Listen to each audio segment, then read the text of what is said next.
everyone, I'm the 5 Minute Reviewer, and today I'm going to talk about the 27th March Nintendo Direct. Sure, I'll give my take in 5 minutes, and because there are so many games and features to talk about, I won't be able to cover every single detail. So just bear in mind what I think to me is the most interesting part of the Nintendo Direct for 5 minutes.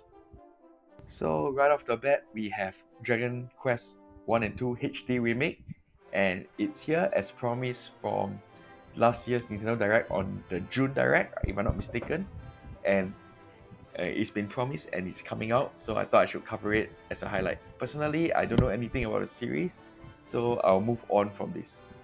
The next big announcement is that the Direct announcing Nintendo Switch 2 will come out on 2nd of April, so that's very near, guys, so pay attention to the date. Next game to be excited about is the No Sleep for Kanama Dante, which is a detective game taking place in a sci-fi world, and through the use of AI, and you try to help uncover a case. In this case, helping an idol escape a predicament. I don't know much about it, but I know that this is from the creators of another famous detective series called Danganronpa. So, and of course, the game Master Detective. So it looks quite good, and I might want to hear see more from it in the future. One is a game I have never heard of before, even though it's a remaster of an old game called Raido Remastered Mystery of the Soulless Army. Now, it's from the makers of Persona and Shin Megami Tensei, except that it takes place in Imperial Japan during the Taisho period.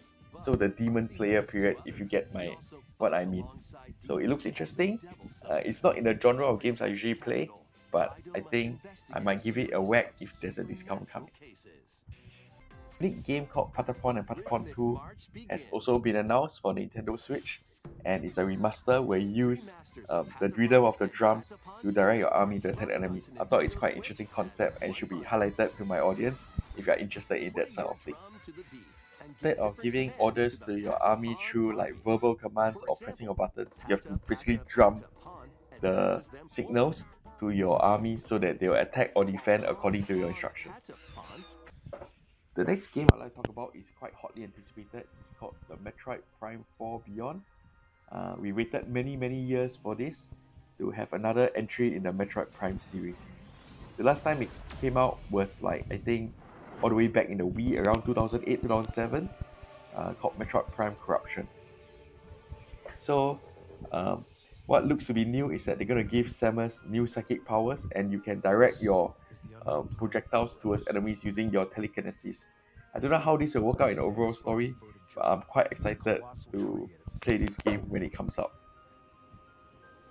Knowing how well the previous Metroid Prime games in the series are, this looks like a Game of the Year contender also.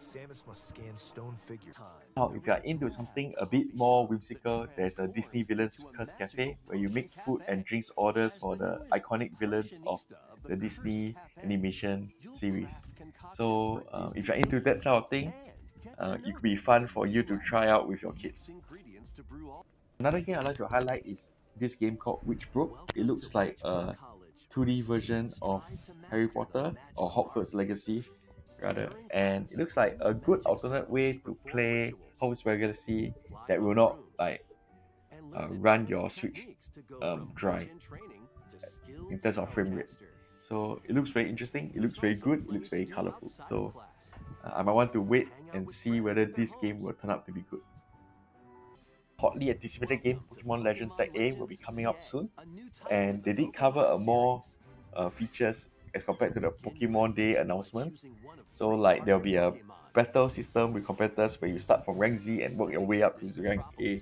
But I won't cover anything more because this obviously is hotly anticipated.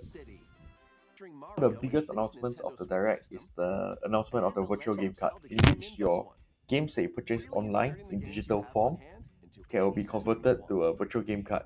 And there are now certain features like being able to transfer between systems and being able to share the game with your friends using the same Nintendo family account for up to 14 days. This will be quite interesting, and for me it's a bit wait and see to see how it will change the way the Switch is being used in terms of community and the social aspect. So I enthusiastically await this feature. Game I'm personally looking forward to, being a big comic book fan, is the idea of Marvel Cosmic Invasion, where a simple beat 'em up game involving 15 Marvel characters. My only concern that 15 might be a bit too small a roster, but I shall wait and see before I make any further judgments. The Nintendo Direct ends with a new app called Nintendo Today. It gives you all information about everything Nintendo.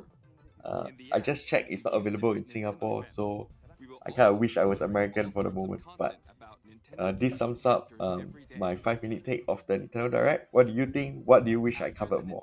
Do let me know in the comments below. Not that's the things I feel that you should know about this month's Nintendo Direct. And this is the 5 minute reviewer signing off.